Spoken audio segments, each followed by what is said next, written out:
में स्वागत आहे। आज आपण आपल्या व्हिडिओमध्ये बघणार आहोत ढाबा स्टाईल पनीर सुक्का। त्यासाठी काय काय साहित्य लागणार आहे ते बघून घेऊयात। इथे मी जवळजवळ 2 टोमॅटो घेतलेले आहेत, त्यासोबत आपल्याला 2 कांदे, 1 लसूण लागणार आहे। गरम मसाल्यांमध्ये आपण तेजपत्ता, काळी मिरी घेणार आहोत। तर इथे मी पनीरचे छोटे छोटे तुकडे करून घेतलेले आहेत। तुम्ही तुमच्या आवडीनुसार छोटे मोठे साईजमध्ये तुकडे करू शकता। आता ह्याला आपल्याला कोटिंग बनवायचं आहे, त्यासाठी मी 2 ते 3 चमचे चण्याचं पीठ घेतलेलं आहे, त्यासोबत 2 चमचे तांदळाचं पीठ घेणार आहे। हे छान आपल्याला मिक्स करून कुरकुरीत असं कोटिंग करायचं आहे, त्याच्यामुळे हे मिश्रण आपण बनवतोय। इथे 1 चमचा हळद, 1 ते 2 चमचे लाल तिखट, चवीपुरतं मीठ आणि रोजच्या जेवणातला मसाला सगळं ॲड करून छान असं मिक्स करून घ्यायचं आहे ह्याला। आणि ह्याच्यामध्ये आपण जे काही पनीरचे तुकडे करून घेतलेले आहेत ते मिक्स करून घ्यायचं आहे। या सेममध्ये तुम्ही जर पनीर तुमच्या घरात कोणी लहान मुलं असेल किंवा ॲज अ स्टार्टर म्हणूनही तुम्ही फक्त असे फ्राय करून खाऊ शकता। खूप अप्रतिम लागतात, पटकन होतात आणि चव तर विचारूच नका, खूपच छान लागते। नक्की ट्राय करून बघा। फक्त एवढा जर तुम्ही फ्राय केला ना, तर मी तुम्हाला दाखवेन कसं फ्राय करायचं आहे, तरी छान लागतं। हे पूर्ण पनीरला चारी बाजूला कोटिंग झालं पाहिजे, छान असं मिक्स करून घ्यायचं आहे।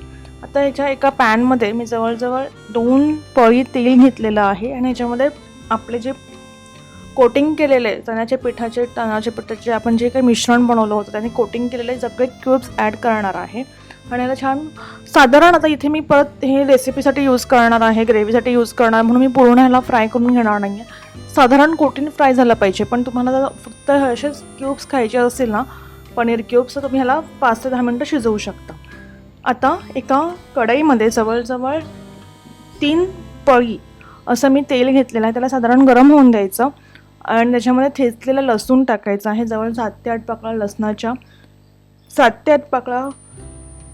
8 पाकळ्या आपल्याला कढीपत्त्याच्या ॲड करायच्या आहेत आणि ह्याला छान असं मिक्स करून घ्यायचं आहे।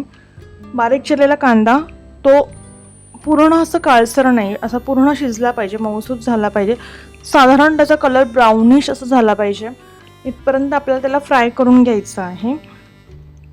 आता ह्याच्यामध्ये मी 1 हिरवी मिरचीसुद्धा ॲड केलेली आहे। आता ह्याच्यामध्ये मी स्टार्टिंगला गरम मसाले, खडे मसाले ॲड नाही केले, कारण की ते खूप जास्त फ्राय होतील, त्याच्यामुळे थोडंसं बाजूला कोणा 1 चमचा तेल टाकून ते खडे मसाले इथे मी फ्राय करून घेतलेले आहेत आणि मिक्स करून घेतलेलं आहे। तर ह्याच्यामध्ये जे आपण 2 टोमॅटो घेतले होते ते बारीक चिरून मिक्सरला त्याची टोमॅटोची पेस्ट करून घेतली, जेणेकरून शिजायला मदत होईल आणि छान त्याला थिकनेस येईल, कारण की आपण सुकं पनीर बनवतो आहे, त्याच्यामुळे 2 टोमॅटोची पेस्ट आपल्याला करायची आहे आणि मिक्स करून घ्यायचं आहे। आता जे काही उरलेलं आपलं कोटिंगचं पीठ होतं ना, ते पण आपल्याला इथे ॲड करायचं आहे। हे या रेसिपीचं वैशिष्ट्य आहे, त्यामुळे त्याला एक वेगळा थिकनेस येतो आणि चव अप्रतिम लागते।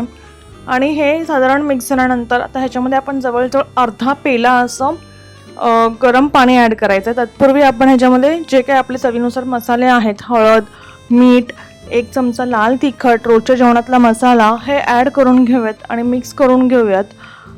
आता हे जे मीठ आपण ॲड करायचं तर लक्षात ठेवा, आपण पनीरमध्ये सुद्धा फ्राय करताना मीठ ॲड केलेलं आहे, त्याच्यामुळे त्यानुसार आपल्याला इथे मीठ ॲड करायचं आहे।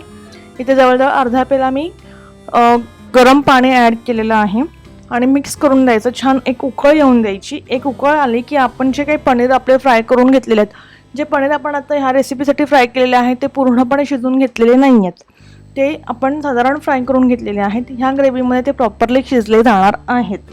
आता हे मिक्स करूयात आणि 5 मिनटं ह्याला उकळ येऊन देऊयात।